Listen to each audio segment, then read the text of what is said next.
Greetings, beautiful beings. I am Melissa Knight.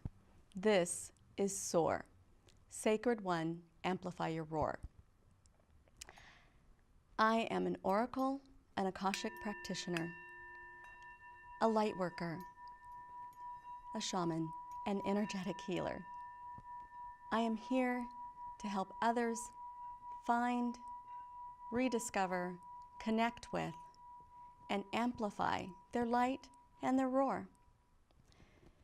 The roar is about repurposing, recycling, and reclaiming righteous rage. We've all been through things. We've all been trampled upon, we've gone over things and under things and been run over and flattened, in fact, or so we thought. But we got up. And then what did we do? Did we really get up fully?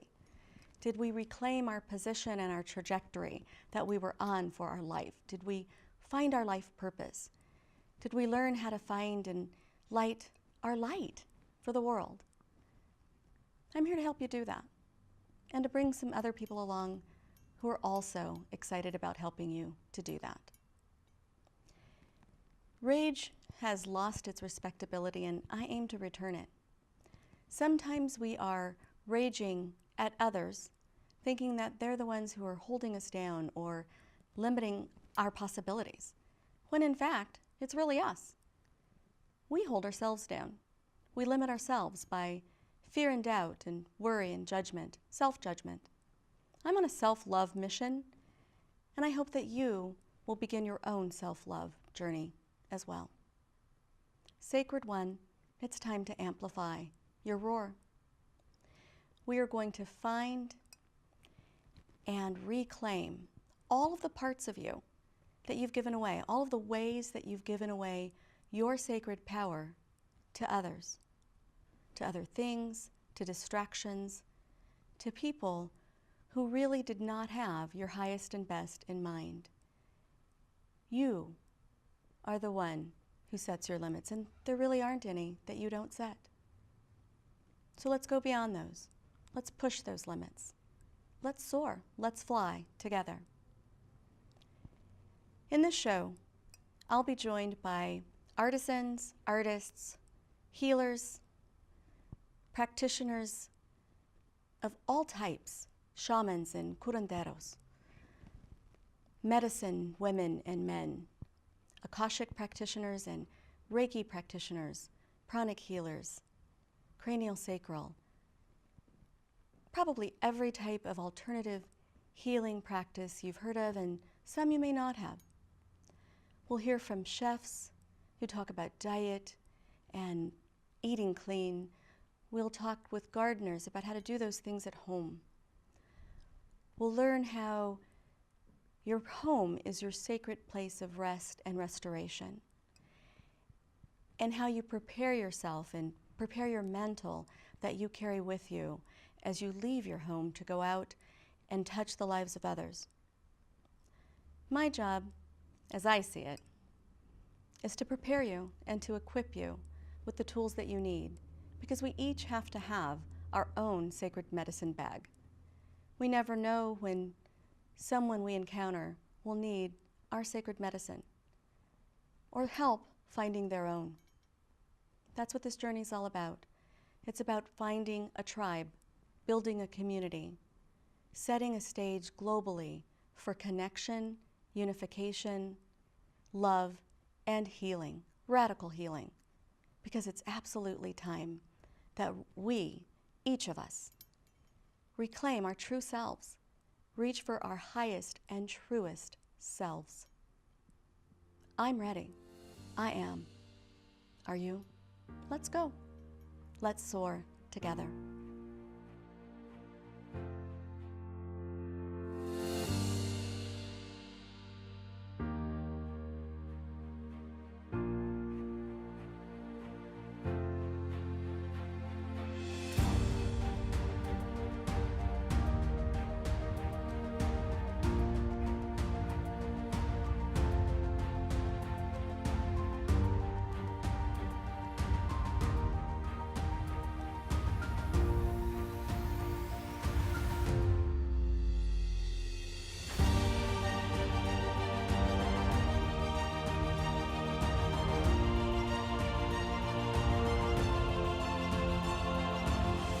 Today on SOAR with Melissa Knight, we are talking with Aaron Drake with Two Lightworkers, and he's going to tell us so much about some energy practices that he's been doing for decades and how these things might actually benefit you, and the difference between QiGong and Tai Chi and several other practices that are in his repertoire. Aaron? Well, hi. Hi, how are you? Good, you? Thanks for being here. Well, thanks for having me. I appreciate it. I would love to know what actually led you into these practices. Were you looking for a religious experience, a spiritual experience? Were you referred by a physician? How did you get here? Not here today in a car, but Yeah. how did Got it. How did I start with all this energy, whatever?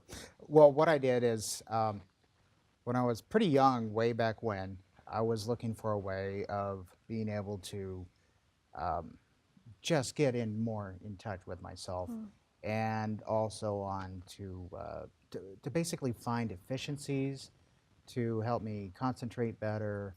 I was really competitive at the time. I studied a lot, so on and so forth. So I was looking for a way of saying, okay, well, how can I really make the most of myself as like a competition? I think it was from a Dirty Harry movie where he said, like, a man's got to know his limits. Ooh, I like that. Yeah, so I had this game with myself and said, okay, well, let's go find your limits. Right. And so I started testing myself and said, okay, well, I can't do it doing what I'm doing now. And so I heard about meditation and how that can help and calm the mind.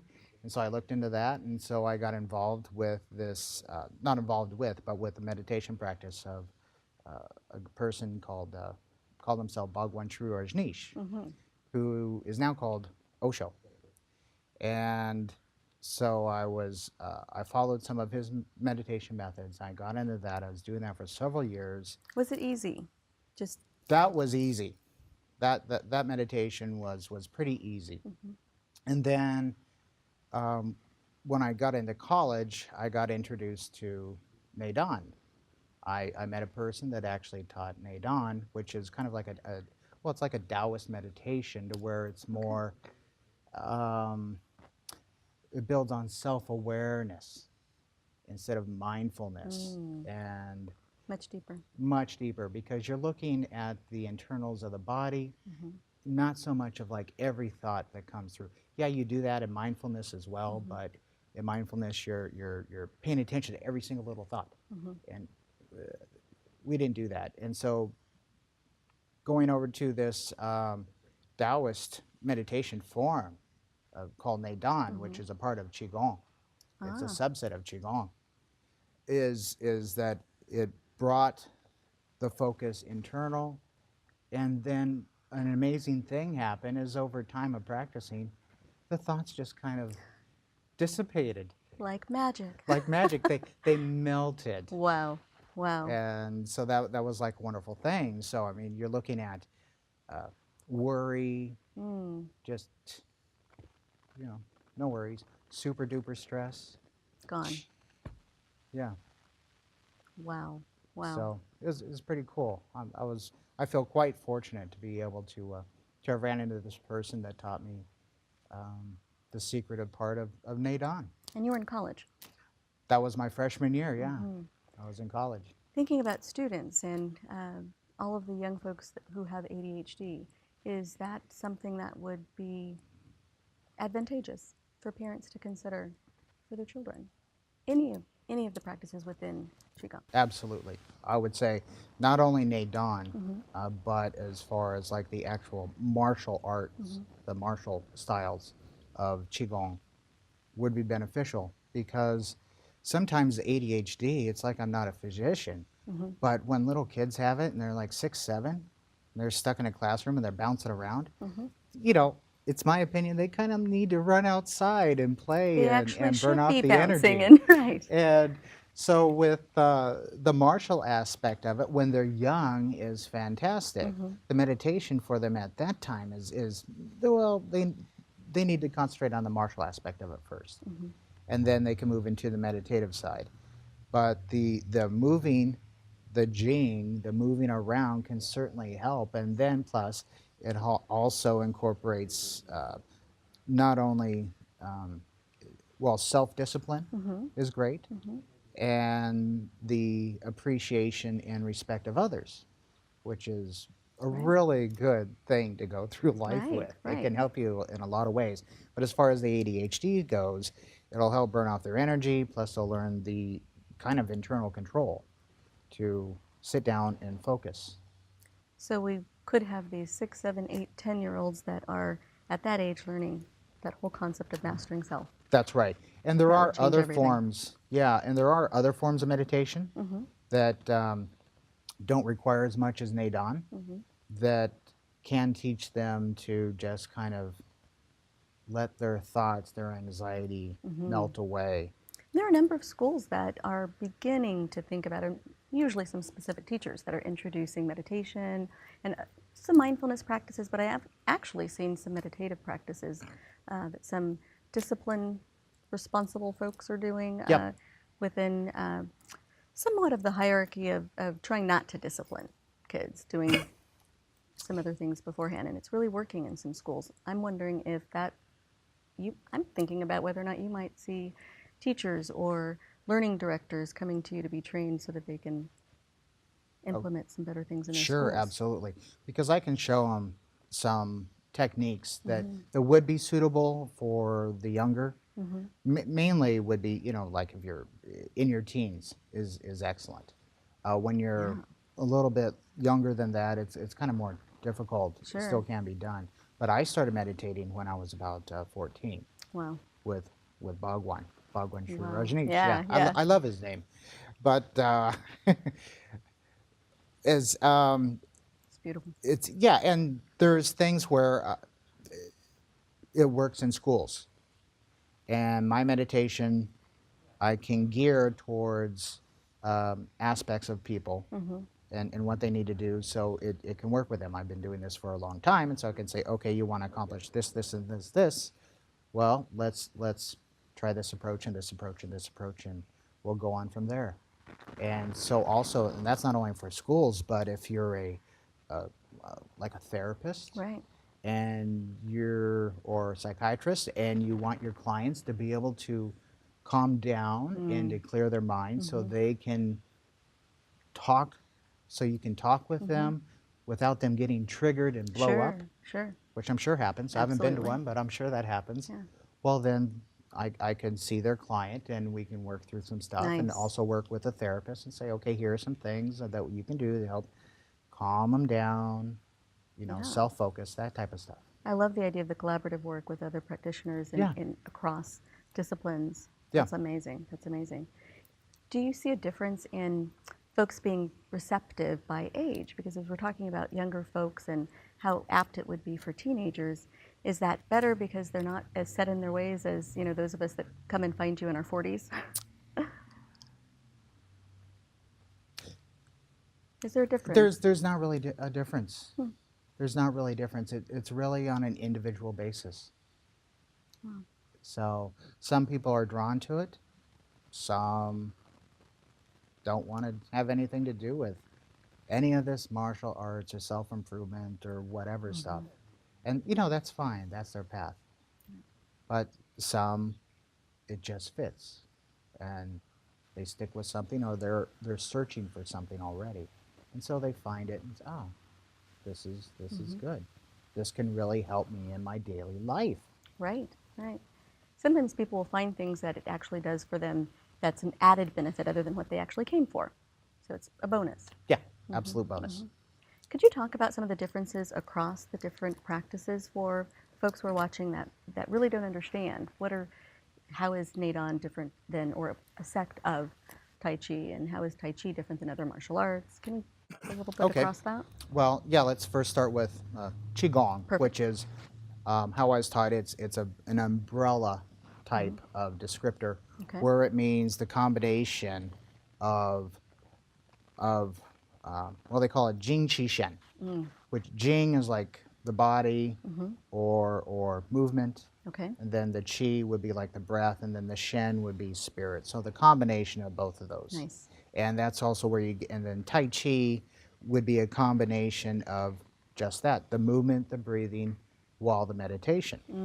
And so you see people moving really slow in Tai Chi, and they're meditating while they're moving. The older ones that have learned how to meditate and to incorporate that in their practice. And then plus the actual movement and the breathing can throw you into a type of meditation, which you may have heard of, like joggers meditation or something like that.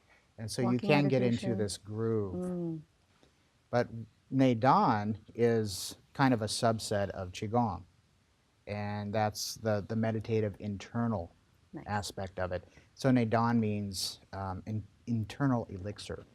Love or, that. Yeah, Love elixir, that. as in alchemy, and it came from the alchemists of the past, where they're trying, like find gold and eternal life. Wow. And so it's mixing of the energies. But going back real quick to Qigong, and there's a lot of different sections of it. You have you have the martial arts aspect of it. So you have the Tai Chi. You also have the Kung Fu styles, like the crane and the tiger styles. You have Tai Chi. There's a lot of styles there. There's multiple forms of Tai Chi. You have the medical side. So you have medical Qigong, which would be like acupuncture, acupressure. You have the herbology, the pharmacological aspect of that. You have Neidan is a whole other subsection in there, kind of. And then there's a spiritual side, like the Buddhists and the Taoists, the whole path to enlightenment. Right. And so it's a pretty broad spectrum. Yoga falls under Qigong. Wow. Most people don't know that, I would bet.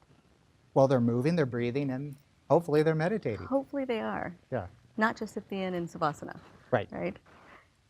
You offer some classes and workshops, and you do some teaching in the community. Can you talk about some of those things? Sure.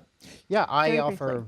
offer various classes, and they usually deal with like self-healing, how to meditate, how to incorporate the meditation into your life, Nice. how to reduce pain, reduce stress, how to achieve Zen. So you can go through life and live actually through the heart space. Beautiful. To experience it. And it's just, you're just floating through life. You don't get triggered by people. You don't have a lot of things that people take on. What a beautiful world this would be if we were all seeking Zen and acting from our heart and just learning to breathe better and learning how our movement can be synced with our heart. Absolutely. And that's also the incorporation of spirit or source. Absolutely. So it becomes a more spiritual thing, and it's becomes a way of life, which is a wonderful thing.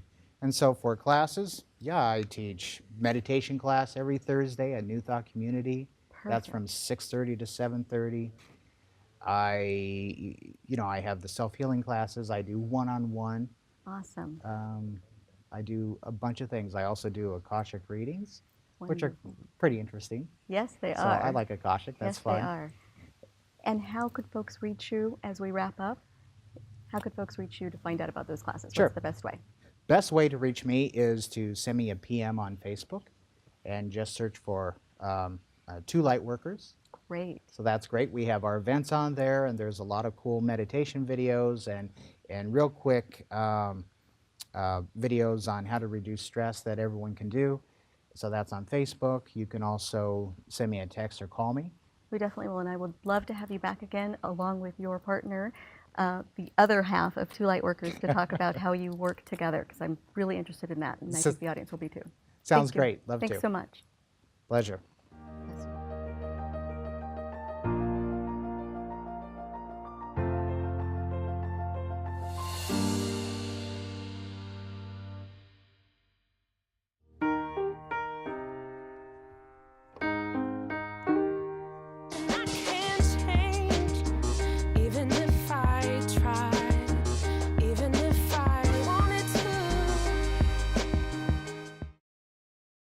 Okay, so we drowned the fire, stirred it, drowned it again, and now just feel if it's cold. Yeah. Cool.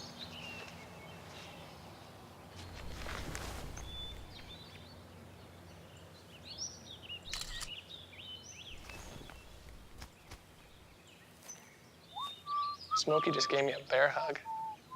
I know. I already posted it.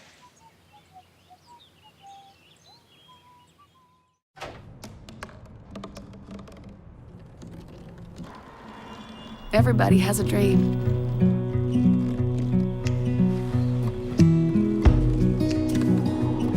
Mine was to see the ocean.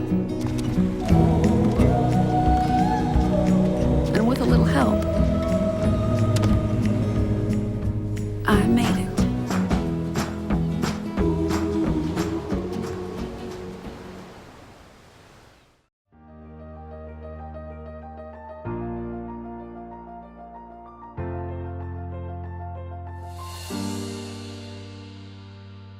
We are joined today on this episode of SOAR with Melissa Knight with two practitioners from the Heart of the Healer, an international organization that you're going to learn about, and I'm so excited to share this with you. We have Reverend Ana Maria Lopez, a Native American indigenous cultural shaman, a sound and energetic healer, a Pachakuti Mesa shamanic practitioner, and a sanctioned teacher of the Pachakuti Mesa tradition, an Akashic practitioner, and co-pastor of New Thought Community Church and Spiritual Center here in Fresno. Yes. Thank you for being here. Thank you. And also Michelle Pauls, a Reiki master, Akashic practitioner, and Pachakuti Mesa shamanic practitioner and sanctioned teacher of the Pachakuti Mesa tradition. Thank you. Thank you so much for being here.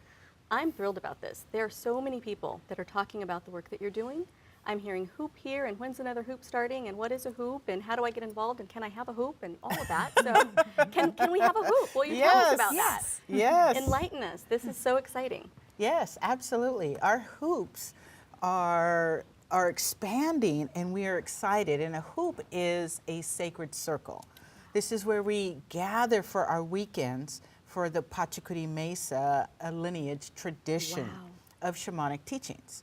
So Pachakuti Mesa tradition is about 4,000 to 5,000 years ago. Oh my goodness. 5,000 years old. So I personally happen to think that it's older than that. But where it comes from is from Peru. So our master teacher, curandero, is Don Oscar.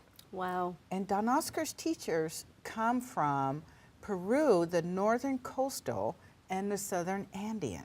So northern coastal is Don Celso, and the southern Andes is Don Benito. These are two knowledgeable, sacred human beings that pass their lineage and their sacred teachings on to Don Oscar. So he studied with the both of them for approximately 16 to 17 years.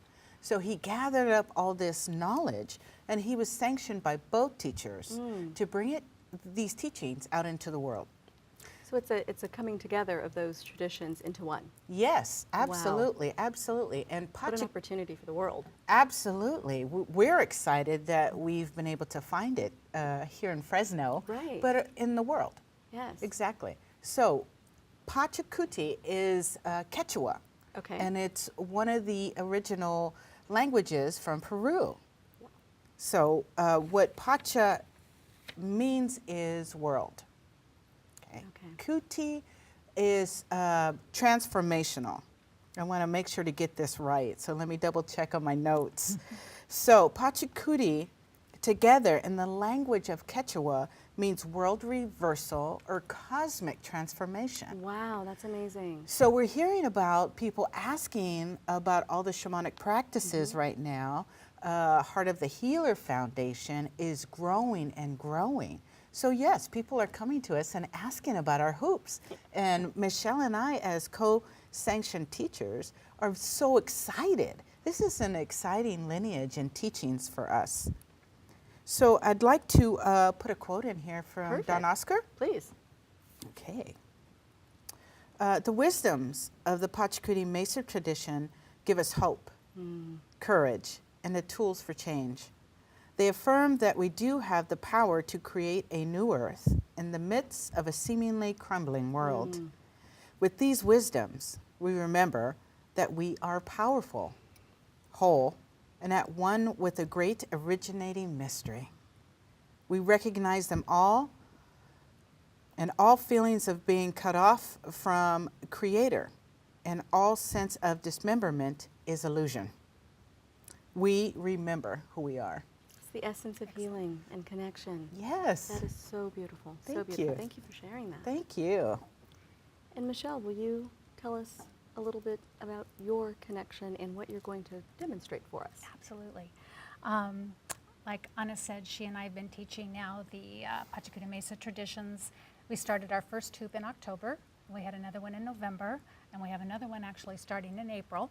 How often might The As often as there- apprenticeship is 5 weekends over 2 years. Okay. So there's about a 3 to 4 month break in between. So Okay. you can kind of percolate through all the stuff that you learned, have some time to practice. And are so those forth. separate hoops sort of like cohorts? So the folks that started in October stay with the cohort of October. Yes. They connect maybe with the folks that started in November, but they're Absolutely. still their own cohort. Each Since it's hoop is the same people Okay. each time, so that they build the relationships, they build the trust. We do talking circles so that people have an opportunity to share whatever it is that's coming up with them. And we really learn from each other that way too. Beautiful. Strengthens community. Absolutely. Yes. Absolutely. Yes. Wonderful. So I brought along a basic mesa today. So we're if- actually going to see one. We're going to see one, yes. Wow. Let's do that. And I'll kind of take you through step by step on how to set it up. Wonderful. And so the participants, they learned this in, you said In- 5 classes over 2 years. So they would learn yeah. this in the first class? They'll learn it in the first class. The way it works is we do the basic mesa in the first class, and then as the 5 weeks go by, there's individual pieces that are added to it, initiated into it, Okay. and by the end you have a very nice sized mesa. Yes. Wow. Yes. And your mesa that you develop, you have the entire time and you continue to add to it? You continue to add to it, and sometimes pieces change, and we teach people how to change if they need to do that. Wonderful. So, all right. I'm going to hush and let you do this, please. Okay. So the first thing that we do before we start is we consecrate the area where the mesa is going to be built, and we do that with just a little drop of Florida water. Okay.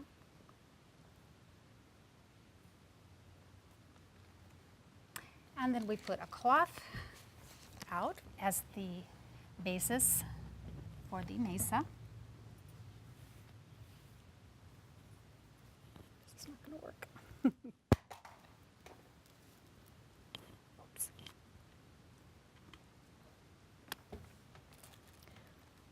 And then next we take blue cornmeal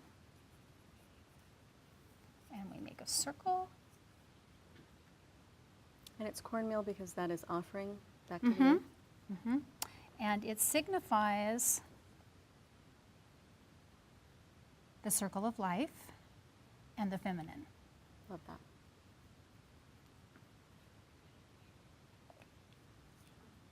Can I talk while you're doing it? Yes, absolutely. So with your class, with the hoop, as you were, if you were demonstrating this, would they be standing in a circle around you? Would Yes. they be like a half circle? Yeah. What we do is we show them, I do a demonstration of how to do it, and then do it with them as they're doing it. And then Anna goes around too if anybody's having any So particular. everybody basically has a station and they're doing their own. And they're doing their own, yes.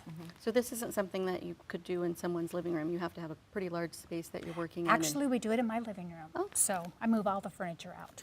Wow. Next comes the tobacco, and this is a tobacco cross. We start out north to south, which represents spirit into matter. Okay.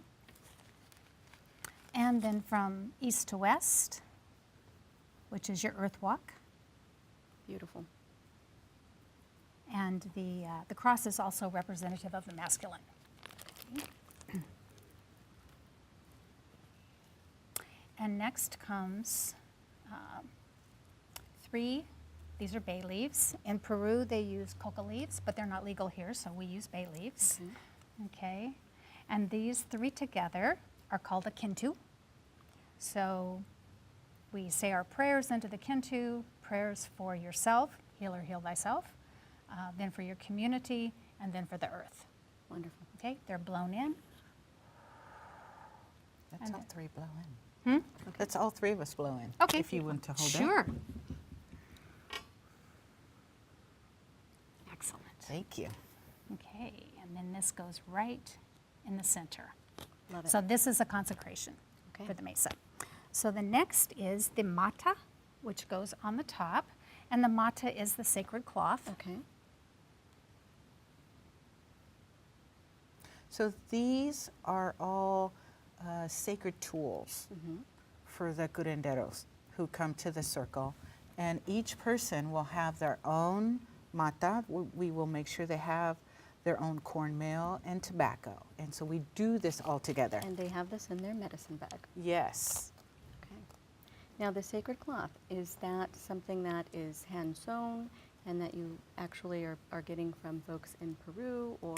Sometimes, yes. My original one at home is actually from Peru, and it was made by a shaman there. But some people will bring, depending on what their ability is they will bring a napkin. They'll bring, this one is actually a ceremonial cloth that Ana and I got together from our teacher.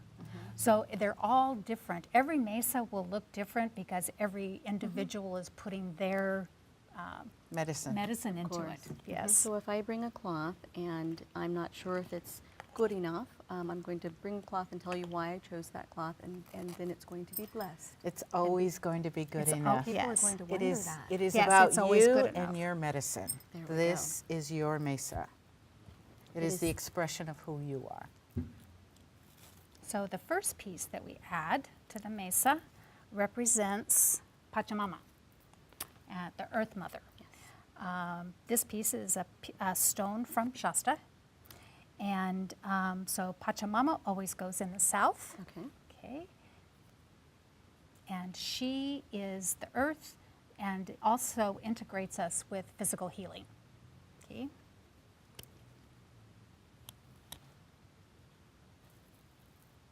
Bag of tricks here.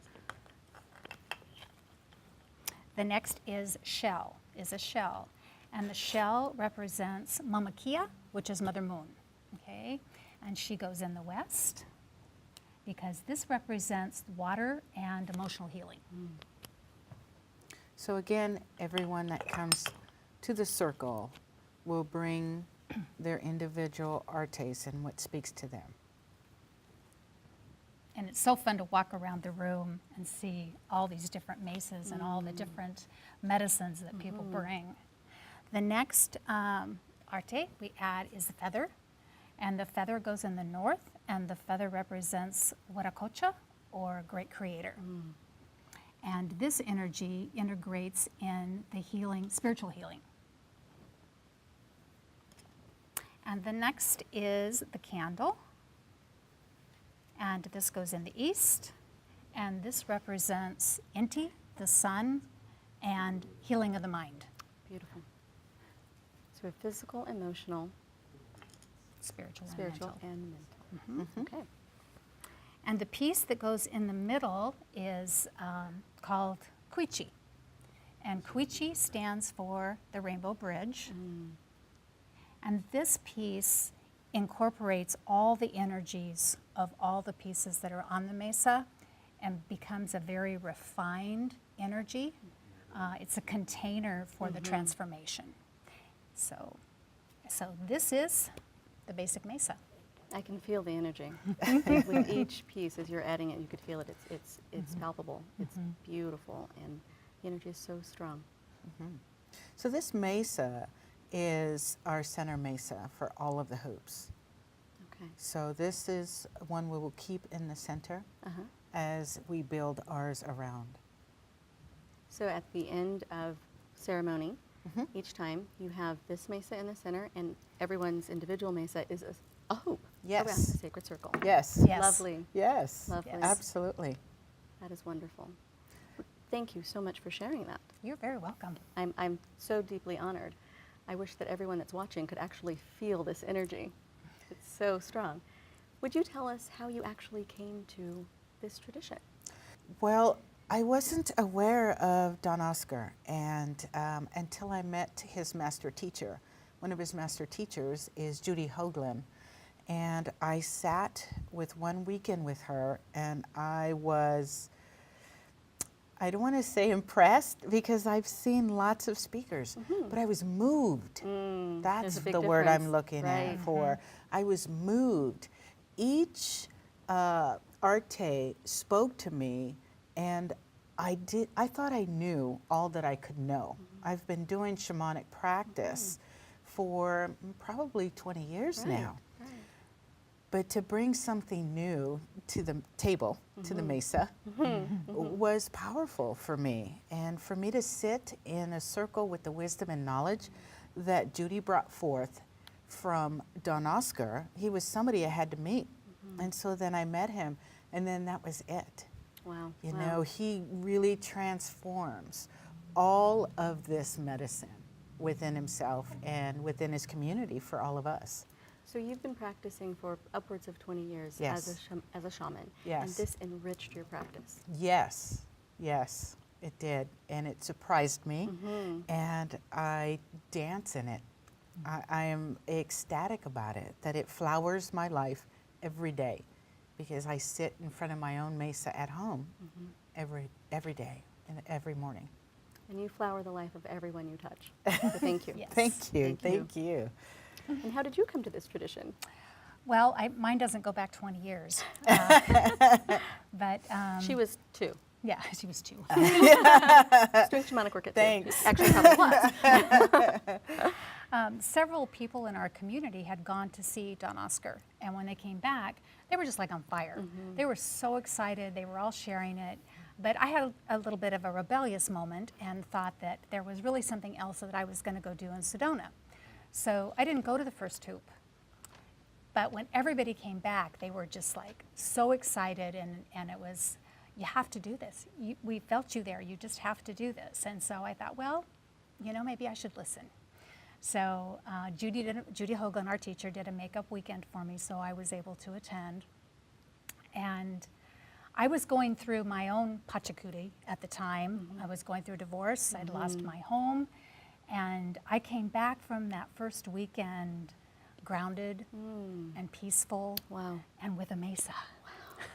So Which then becomes a foundation for you. absolutely, absolutely. I feel like now it's my bones. It's my bones. Wow. Wow. And everything builds out from there. Amazing. Thank you so very much. You're welcome. Now, are we able to open it? Do we have time? Do we have time? I think we do. Okay. So I don't think we can have fire in the building, so we're going to just call for fire Okay. in the presence of it. Okay. So I'm just going to put that Yes. there.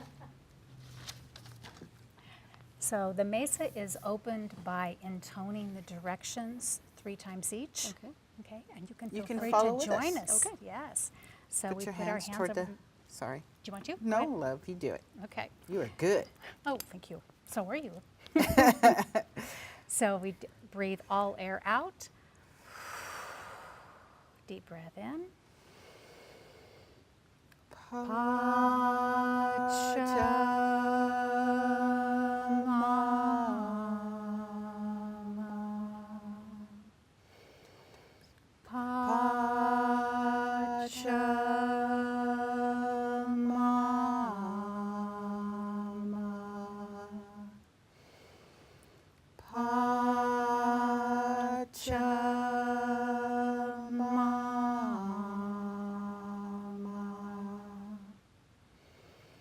Kia. Mama Kia.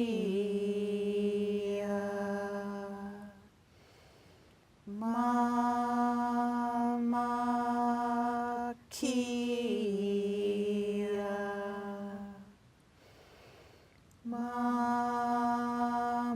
Mama Kia. Wait a pocha. Wera kocha. Wera kocha. Wera kocha. Into. In.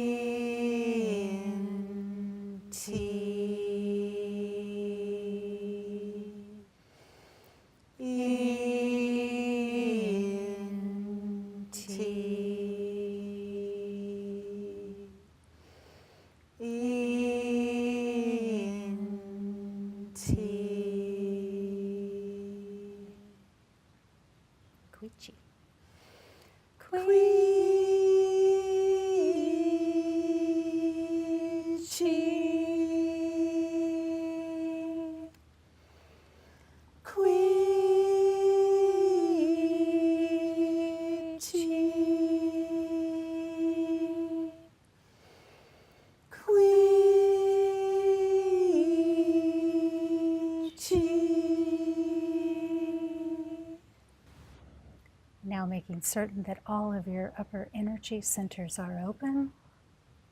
You feel the celestial illuminating light coming down through your crown, Kanchai. You feel your grounding cord going down through the center of the mesa into Pachamama and bringing that sustaining energy back up through root, sacral, solar plexus, and into the heart. Kanchai and Kausai meeting, creating Sami, which is effervescent joy and bliss. Sami. And as our teacher Don Oscar says, pause and feel.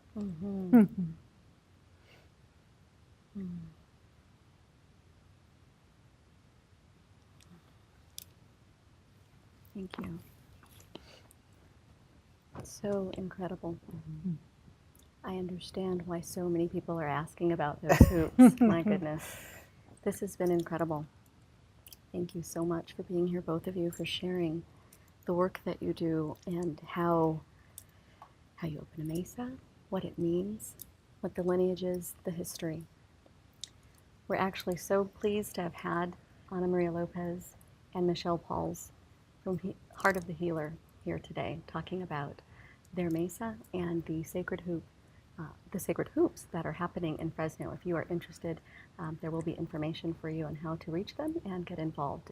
It's an amazing tradition, centuries old, and I wish that each of you could feel the energy and love and peace and harmony that I feel in this moment, in this space with you. Thank you. Namaste. You. Namaste. Thank you.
Is no less than any other family. My heart doesn't see race. Love is love.